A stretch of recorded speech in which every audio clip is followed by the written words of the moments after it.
बच्चों,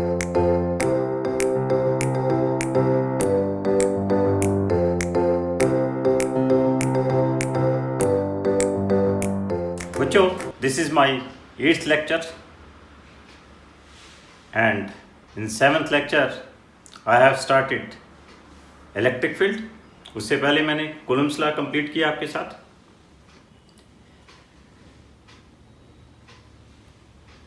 तो ये नया लेक्चर शुरू करने से पहले आज का हम पहले शांति पाठ कर लें.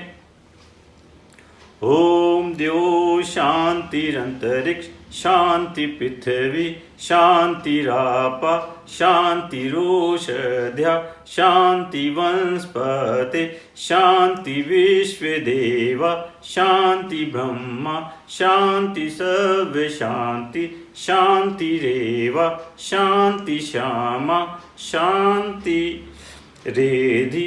ओम शांति शांति शांति. तो बच्चों, जैसे मैंने कल इलेक्ट्रिक फील्ड में डिस्कस किया था आपके पास कि इलेक्ट्रिक फील्ड क्या थी, space around a charge where its effect can be scene.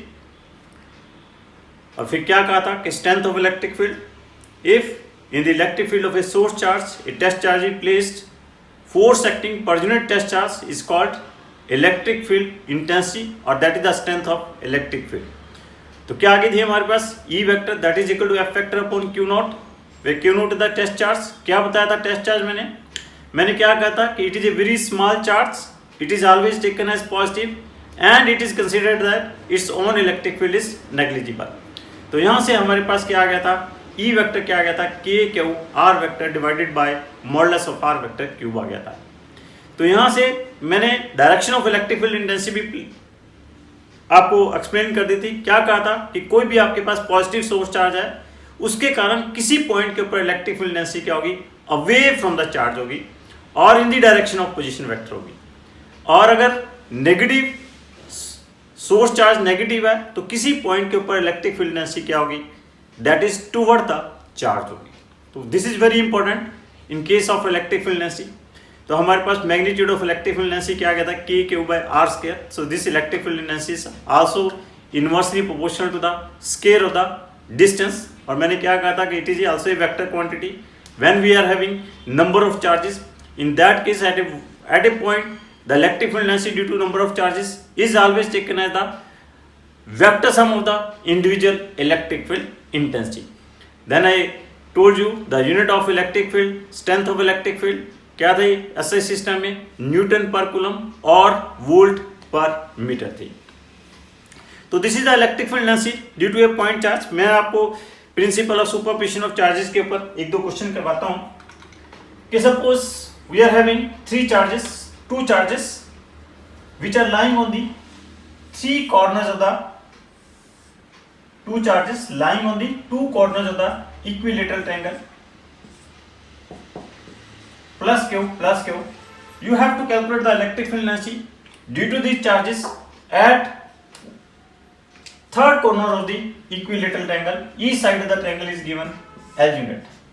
तो आपने क्या करना है, दो चार्जेस पड़े हैं दो कॉर्नर के ऊपर, एक इक्विलेटरल ट्रायंगल की दो कॉर्नर के ऊपर पड़े हैं.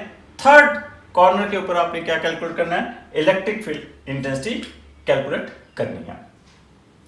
तो how it is calculated? It is calculated with the help of principle of superposition of charges. One thing is very important. What is that? कि आपने पॉजिटिव चार्ज के कारण उस पॉइंट के ऊपर इलेक्ट्रिक फील्ड इंटेंसिटी क्या लेनी है, अवे फ्रॉम द चार्ज लेनी है. तो पॉइंट ए के ऊपर जो electric field intensity due to B होगी वो इधर होगी. This is the electric field intensity due to a charge B and due to C क्या होगी, वो इधर होगी. This is here at point A electric field intensity due to charge B. This is due to charge C. So total electric field intensity at point A क्या जाएगी? That is equal to EB vector plus EC vector आ जाएगा. Now the angle between them is 60 degree. So here modulus of EA vector क्या आएगा?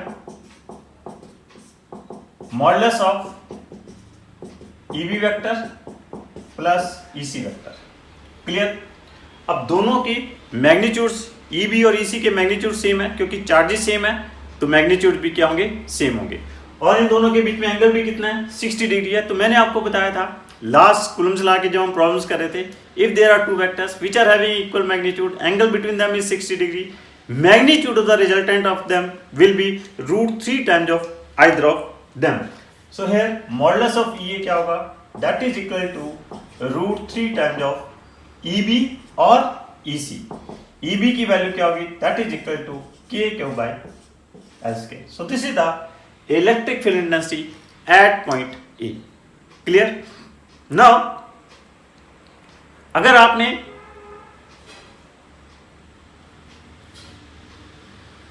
यहां पे इसी question में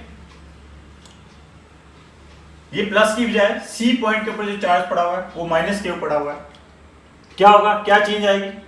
अब ईसी की डायरेक्शन क्या होगी, ईसी की डायरेक्शन क्या हो जाएगी, ये वाली है। अब इन दोनों के बीच में एंगल कितना हो जाएगा, ईबी और ईसी के बीच में एंगल कितना हो जाएगा, 120 डिग्री एंगल हो जाएगा। जब इनके बीच में एंगल 120 डिग्री हो जाएगा तो मैंने आपको क्या कहा था कि if there are two vectors which are equal in magnitude, angle between them is 120 degree, magnitude of the resultant will be either of them. So here E क्या होगा, that will be equal to resultant electric field intensity at A क्या होगी, either it will be EB और EC हो जाएगी, और that is equal to K Q by L square. Clear? So this is the resultant electric field intensity at point A if the charge lying at B is plus Q, C at C is minus Q. तब क्या आ जाएगी, K Q by L square. If both the charges at B and C are lying at positive, then resultant electric field intensity will be √3 K Q by L square. Clear? No problem at all. So this is the example of principle of superposition of charges के means किसी point के ऊपर if there are number of charges you have to calculate the resultant electric field intensity, in that case we have to take the vector sum of the individual electric field intensity.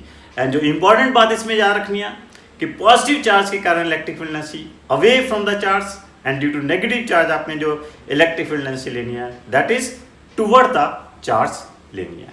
Clear? Next हमने calculate किया था कि एक आपके पास charge circular ring है, उसका radius r है, that uniformly charge plus के उसके ऊपर डिस्ट्रीब्यूट हुआ है, that ring is lying in x y plane and there is a point A at a distance x where we have calculate the electric field intensity. इसको हमने कैसे calculate किया था, मैंने कहा था कि this ring uniformly charge distribute हुआ है, तो इस रिंग के डिफरेंट पार्ट्स के कारण पॉइंट ए के ऊपर डिफरेंट डायरेक्शन में इलेक्ट्रिक फील्ड इंटेंसिटी आएगी। तो डायग्राम से हमें क्लियर हो गया था कि उसके जो वर्टिकल कंपोनेंट्स थे, एक कंपोनेंट थे जितने भी इलेक्ट्रिक फील्ड इंटेंसिटी के, वो क्या हो रहे थे, कैंसल आउट हो रहे थे, और कुछ कंपोनेंट्स रिमेनिंग कंपोनेंट्स क्या थे, वो जो कॉस थीटा वाले कंपोनेंट्स थे वो सारे के सारे एक ही डायरेक्शन में आ रहे थे। तो total electric field intensity calculate करने के लिए हमने उन सभी को क्या कर लिया था, एडअप कर दिया था, इंटेग्रेट कर दिया था। इंटेग्रेट करके हमारे पास टोटल इलेक्ट्रिक फील्ड इंटेंसिटी क्या आ गई थी, k q x upon are square plus x square raise power 3/2, k q x upon are square plus x square raise power 3/2, where r is the radius of the ring, x is the distance where we have calculated the electric field intensity from the center of the ring, q is the unit, that is the total charge which is distributed on the ring, k is here constant, वो CJ system में 1 होगी, SI system में 1/4πε0 होगा। फिर मैंने इसके different cases discuss किए थे कि eight the centre of the ring x 0 होगा, इलेक्ट्रिक फील्ड इंटेंसिटी क्या होगी, 0 होगी। फिर सेकंड पॉइंट मैंने डिस्कस किया था कि x = r/√2 के ऊपर ये इलेक्ट्रिक फील्ड इंटेंसिटी क्या होगी, दैट विल बी मैक्सिमम होगी। फिर थर्ड पॉइंट मैंने डिस्कस किया था कि when x is very very small as compare to r, तो इलेक्ट्रिक फील्ड इंटेंसिटी क्या होगी, k/x अपॉन r³ होगी। उस केस में इलेक्ट्रिक फील्ड इंटेंसिटी क्या होगी, डायरेक्टली प्रोपोर्शनल टू डिस्टेंस होगी। और फिर मैंने फोर्थ पॉइंट डिस्कस किया था कि अगर x is very very large as compare to r, in that case this ring will behave as a point charge. उस केस में जो इलेक्ट्रिक फील्ड इंटेंसिटी आनी है that will be equal to k/q upon x के। उस case में it is behaving as a point charge, तो electric field intensity is inversely proportional to the distance scale. तो इन चारों पॉइंट से क्या किया था मैंने, कि आपके पास इलेक्ट्रिक फील्ड इंटेंसिटी और डिस्टेंस के बीच में ग्राफ प्लॉट हो गया था। इनिशियली ग्राफ कहाँ से शुरू हुआ था? ओरिजिन से शुरू हुआ था, थोड़े डिस्टेंस के ऊपर स्ट्रेट लाइन था, फिर थोड़ा पैराबोला बन गया था, फिर x = r/√2 के ऊपर मैक्सिमम हो गया था। उसके बाद पैराबोलिकली क्या है, ये इलेक्ट्रिक फील्ड इंटेंसिटी क्या होगी? डिक्रीज करनी शुरू कर दी थी, जो ग्राफ मैंने प्लॉट कर दिया था। यहाँ पे एक और बहुत अच्छा क्वेश्चन आया था, बहुत ही अच्छा पॉइंट है, याद रखना कि अगर इस चार सर्कुलर रिंग के एक्सिस के ऊपर, ये चार सर्कुलर रिंग है, दिस इज ए चार सर्कुलर रिंग, इसके एक्सिस के ऊपर आपने एक इलेक्ट्रॉन रख लिया, an electron is placed at a distance x. This distance x is very small as compared to the radius of the ring. क्या होगा? This electron will oscillate simple harmonically. What is the question? चार circular ring के axis के ऊपर एक small distance के ऊपर हमने इलेक्ट्रॉन रखा। This electron will oscillate simple harmonically. हम इसे प्रूफ करेंगे। क्यों करेगा? पहले तो ये चेक करें, पहले ये चेक करें कि पीरियोडिक भी होगा कि नहीं। पीरियोडिक है तो उसके बाद देखेंगे सिंपल हार्मोनिक मोशन होगा कि नहीं। देखो इलेक्ट्रॉन है, नेगेटिव चार्ज है, रिंग के ऊपर क्या है? पॉजिटिव चार्ज डिस्ट्रीब्यूट हुआ हुआ है। इलेक्ट्रिक फील्ड इंटेंसिटी सिर्फ एक्सिस के ऊपर एग्जिस्ट कर रही है। रिंग की जो इलेक्ट्रिक फील्ड इंटेंसिटी जो एक्सिस के ऊपर एग्जिस्ट कर रही है, वो इलेक्ट्रॉन को अपनी तरफ क्या करेगी? अट्रैक्ट करेगी। तो ये इलेक्ट्रॉन किधर चला जाएगा? जब अट्रैक्ट करेगी तो क्या होगा? This electron goes toward the move toward the centre of the ring. जैसे ये इलेक्ट्रॉन सेंटर पे पहुंचेगा, सेंटर के ऊपर क्या कह दिया हमने? इलेक्ट्रिक फील्ड इंटेंसिटी क्या है? 0 है। तो वहां पे जाके इसके ऊपर फोर्स क्या होगी? 0 होगी। But due to inertia of motion it goes to the other end. जैसे ये दूसरी तरफ जाएगा, जाने की कोशिश करेगा, फिर रिंग इसे अपनी तरफ अटैक करेगी। जब रिंग इसे अपनी तरफ अटैक करेगी, it comes back to the centre the ring. फिर जैसे सेंटर पे आएगा, due to inertia of motion it goes to the other end. In this way it start oscillating. इस इलेक्ट्रॉन ने क्या करना है? ऑसिलेट करना शुरू कर देना है। नाउ वी विल प्रूव कि these oscillations are simple harmonic oscillations. तो मैंने लास्ट लेक्चर में बताया था कि किसी भी ऑसिलेटरी मोशन को आपने सिंपल हार्मोनिक मोशन प्रूव करना है, तो you have to prove that कि force acting on that particle और body should be directly proportional to the minus of its displacement. अगर आप ये प्रूव कर देते हो, in that case this motion will be a simple harmonic motion. अब देखो, जो इलेक्ट्रॉन डिस्टेंस x के ऊपर रखा है, इस इलेक्ट्रॉन के ऊपर कितनी फोर्स एक्ट करेगी? Force acting on the electron, force क्या होगी? चार्ज इनटू क्या होगी? Charge into electric field. Now this charge on electron is -e। What is the value of electric field? As distance is very small, तो मैंने उसके लिए क्या value बताई थी? k/r3। तो force acting on the electron क्या आ गई? -k/E(x/r3। ये फोर्स आ गई। तो ये फोर्स जो है क्या आ गई? This force is directly proportional to क्या आ गई? Minus of displacement. As this force is directly proportional to minus of displacement, तो मोशन क्या हुआ? Simple harmonic motion. क्लियर? अब नेक्स्ट पार्ट इसमें पूछा जा सकता है कि what is the time period of this oscillation. Time period निकालना, एक्सेलरेशन निकालें। एक्सेलरेशन कैसे निकालेंगे? दोनों तरफ मास ऑफ द इलेक्ट्रॉन के साथ क्या करेंगे? डिवाइड कर देंगे। This is the acceleration. Now will compare it with -ω²x। तो ω² क्या आ जाएगा? k/E/mr3। ओमेगा क्या आ जाएगा? Under root of this. Omega क्या होता है? 2π/T। तो this is under root of k/E/mr3। तो इस टाइम पीरियड क्या आ जाएगा? 2π अंडर रूट ऑफ mr3/k।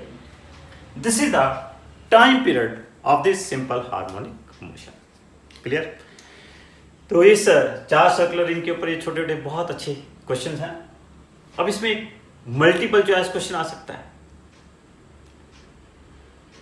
वो आपको कंफ्यूज कर सकता है। वहां पे यहाँ पे सिंपल आपके पास एक मल्टीपल चॉइस क्वेश्चन आता है और उसमें ये पूछा जाता है कि एक इलेक्ट्रॉन रख दिया रिंग के एक्सिस के ऊपर, चॉइसेस दी होंगी, it is having an oscillatory motion, it is having an oscillatory motion but it is A having an oscillatory motion but not simple harmonic motion. It is having an oscillatory motion but may or may not be simple harmonic motion. D, none of the above. पहली choice क्या है? It is having an oscillatory motion. Second, it is an oscillatory motion but not simple harmonic motion. C, it is having an oscillatory motion may or may not be simple harmonic motion. D, none of the above. बताइए क्या correct answer होगा? Now it is having an oscillatory motion, it is a correct. B choice, it is having an oscillatory motion but not simple harmonic motion, it may और may not B. पता नहीं ठीक है या गलत है, कुछ नहीं कह सकता. C choice, it is having an oscillatory motion may और may not be simple harmonic motion. This is absolutely right answer. Reason being, it is not mention in the question where electron is placed at small distance और large distance. अगर large distance के ऊपर है तो क्या है? Simple harmonic motion हो सकता है. अगर नहीं है तो क्या होगा? सिंपल ऑसिलेटरी होगा, सिंपल हार्मोनिक मोशन नहीं होगा.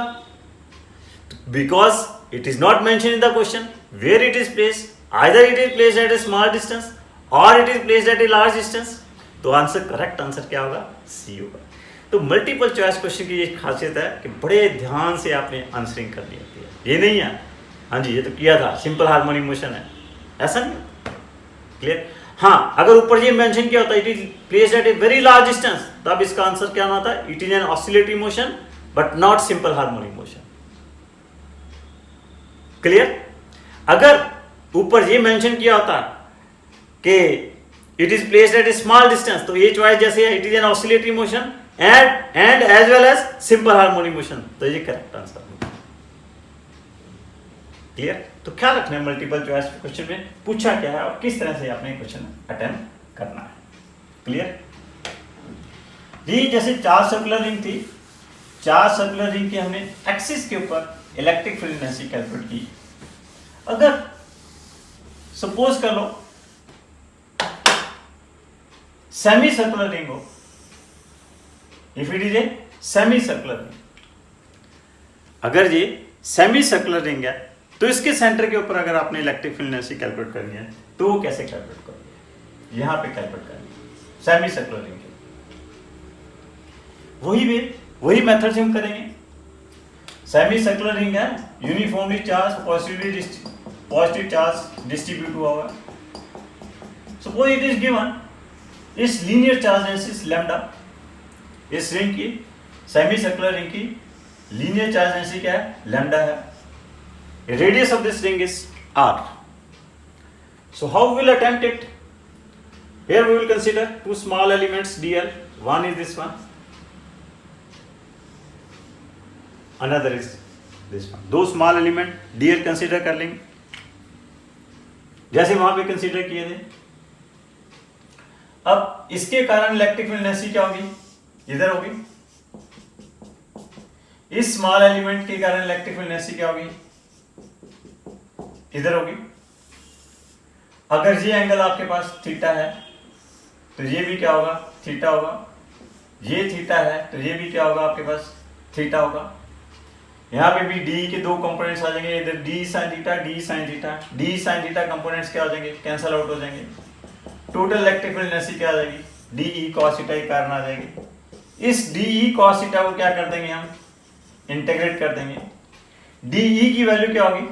जो इस डीएल के ऊपर चार्ज होगा, डीएल के ऊपर चार्ज कितना होगा?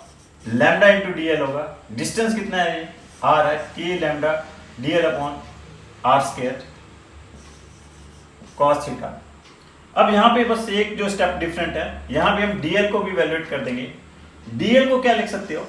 What is your D L? This D L is describing an angle D theta at the centre. There is a relation. क्या होता है? Length of the arc, radius of the circle and angle के बीच में एक रिलेशन होता है। क्या रिलेशन होता है? Theta is equal to L by R. Theta is here D theta, L is here D L divide by R. तो डी एल की वैल्यू क्या आ जाएगी आपके पास? R D theta. तो this becomes k lambda R D theta divide by R square cos theta. R R cancel out हो जाएगा। इसको अब हम इंटीग्रेट कर देंगे। कहां से कहां? यहां से लेके माइनस, यहां से लिखो, देखो इधर से लेकर ए तक इंटीग्रेट कर देंगे। 0 टू पाई बाय 2 इंटीग्रेट कर दोगे। 0 टू पाई बाय इंटीग्रेट करोगे तो ये आधे पोर्शन का इलेक्ट्रिक फील्ड डेंसिटी आ जाएगी। उसका डबल कर दोगे तो टोटल आ जाएगी। अगर आप इसको सॉल्व करोगे 0 टू पाई बाय 2 इंटीग्रेट करके ट्वाइस करके इसे सॉल्व करोगे, you will get E is equal to lambda upon 2 pi epsilon R. Very important है।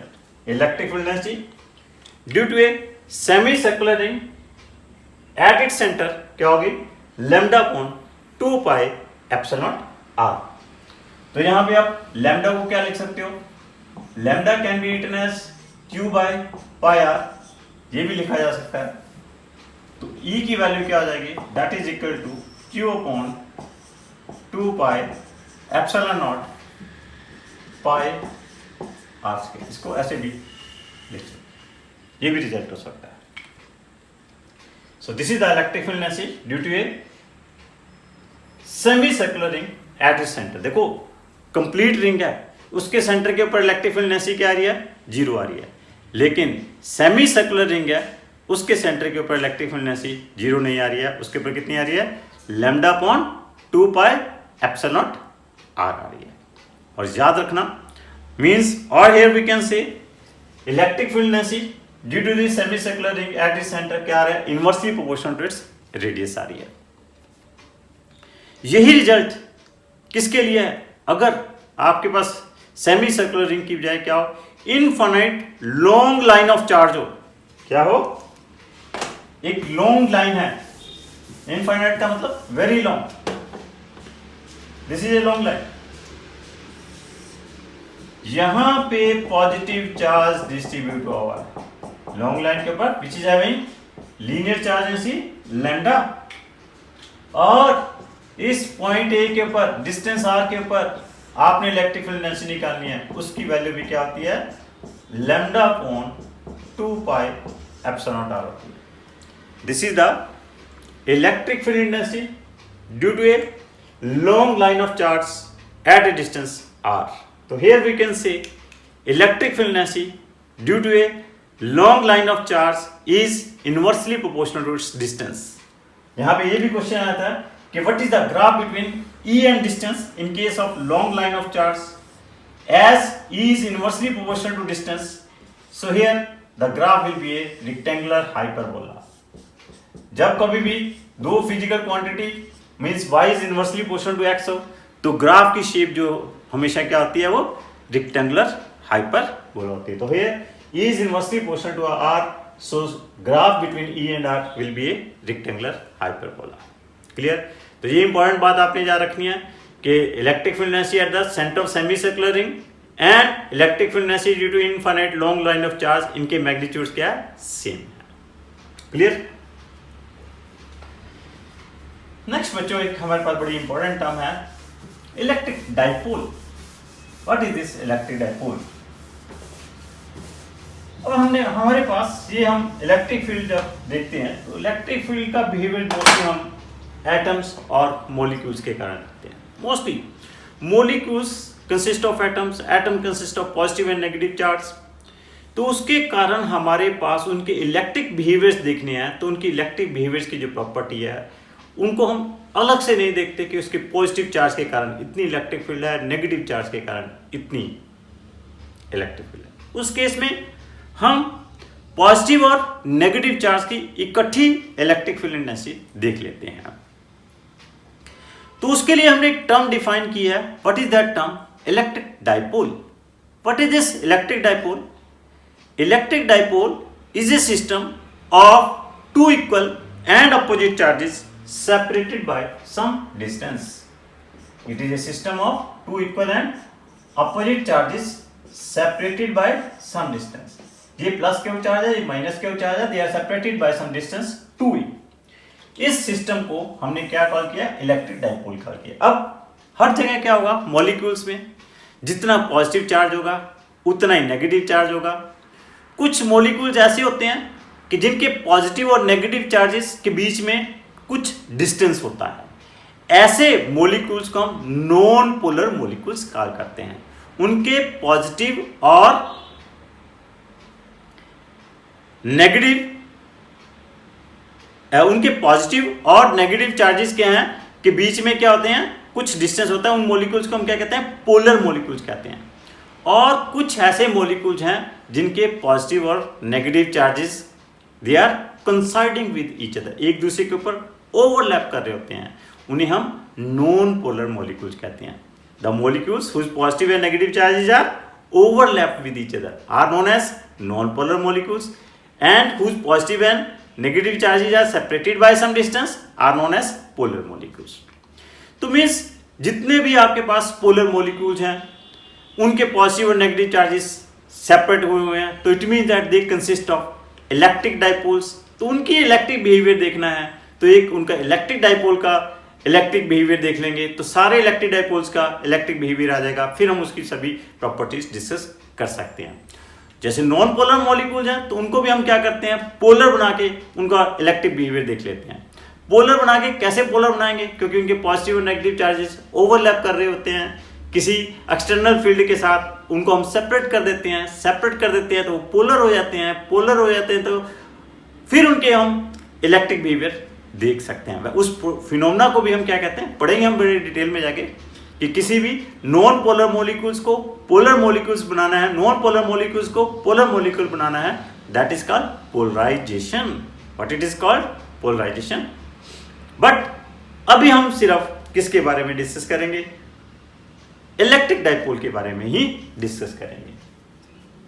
सो इलेक्ट्रिक डाइपोल क्या है कि it is a system of two equal and opposite charges separated by some distance. यहां पे एक term define किया है electric dipole moment. क्या डिफाइन किया है? Electric dipole moment. What is electric dipole moment? It is the product of the magnitude of the either of the charge and separation between them.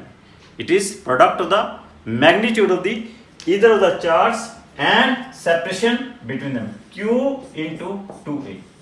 What is this? This is the electric dipole moment.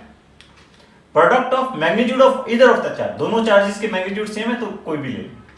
It is a vector quantity. ये क्या है? This electric dipole moment is a vector quantity.